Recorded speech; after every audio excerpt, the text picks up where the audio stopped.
Hey guys, so in our faith, you'll often hear Latter-day Saints talk about the resurrection, as if it's this one singular event.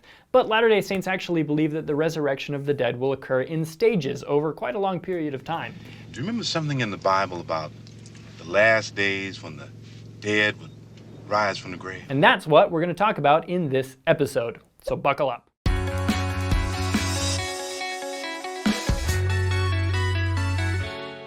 Alright, so here's what you need to know going into this. Latter-day Saints believe that Christ's second coming will mark the beginning of a 1,000-year period called the millennium, during which time Christ will reign personally on earth.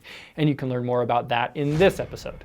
We believe that the final judgment will not happen until the end of the millennium. Oh, well, that's a relief. Now, it's also important to remember that Latter-day Saints believe that heaven is divided into three kingdoms. The highest degree of heaven is called the celestial kingdom, followed by the terrestrial kingdom, and finally the telestial kingdom. At the final judgment, it will be formally determined which kingdom you are prepared to inherit. Judgment Day. Judgment Day. With that as a backdrop, let's talk about resurrection. So, because Christ was resurrected, we believe everyone who has ever received a mortal body, righteous or wicked, will be resurrected. But we do not believe everyone will be resurrected at the same time. There will be two major categories of resurrection. The first resurrection, which is designated for the righteous, and the second resurrection, designated for the wicked. But within each of those two categories, we have different stages. First, let's focus on the first resurrection. We're going to break this resurrection down into three stages. The morning of the first resurrection, part 1, the morning of the first resurrection, part 2, and the afternoon of the first resurrection. The morning of the first resurrection, part 1, has already begun. It started when Christ was resurrected some 2,000 years ago. Remember Matthew 27. And the graves opened, and many bodies of the saints which slept arose, and came out of the graves after his resurrection, and went into the holy city, and appeared unto many. So, Christ and these saints kicked off the morning of the first resurrection, part 1. The next stage of resurrection, the morning of the first resurrection, part 2, will happen at Christ's second coming, which marks the beginning of the millennium. We believe Revelation 20 actually references this group of people. Blessed and holy is he that hath part in the first resurrection. On such the second death hath no power. But they shall be priests of God and of Christ, and shall reign with him 1,000 years. Now, it should be noted here that the order in which you are resurrected correlates with the degree of heaven you have prepared yourself to receive. So, those resurrected at the beginning of the millennium will be those prepared to inherit the celestial kingdom. The missionary handbook, Preach My Gospel, describes these people as those who have repented of their sins, received the ordinances of the gospel, and kept the associated covenants.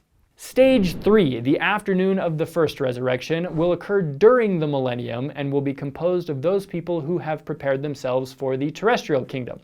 These people are those who do not accept the fullness of the gospel of Jesus Christ in this life or in the world to come, the spirit world, but live honorable lives. And those are the stages of the first resurrection. Part 1 of the second resurrection, the resurrection of the wicked, will take place at the end of the millennium. It's Judgment Day. These will be the people prepared to inherit the kingdom of least glory, the telestial kingdom. These people are those who continued in their sins and did not repent in this life or accept the gospel in the world to come. And finally, after everyone else has been resurrected, the Sons of Perdition will have their turn. We've done an entire episode on them that you can check out, but essentially these are the people who had not just faith, but actual knowledge of the divinity of Christ and his mission, and reject him nonetheless. This group of individuals, which I suspect will be rather small, will not inherit a kingdom of glory at all, but will be cast into outer darkness with Satan and his fallen angels for, as far as we know, eternity.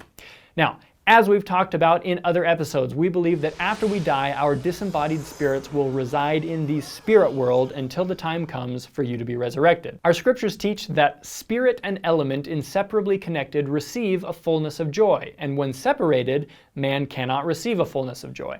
This is why even the spirits of the righteous in the spirit world in Doctrine and Covenants 138 looked upon the long absence of their spirits from their bodies as a bondage.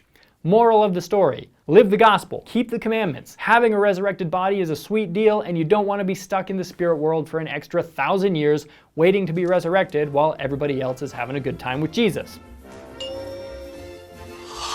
Not to mention what it would mean for you when the final judgment rolls around. If you're looking to learn more about this topic from the scriptures, I recommend Doctrine and Covenants section 88. I'll link that and a bunch of other resources in the description, and we'll see you next time. Have a great day.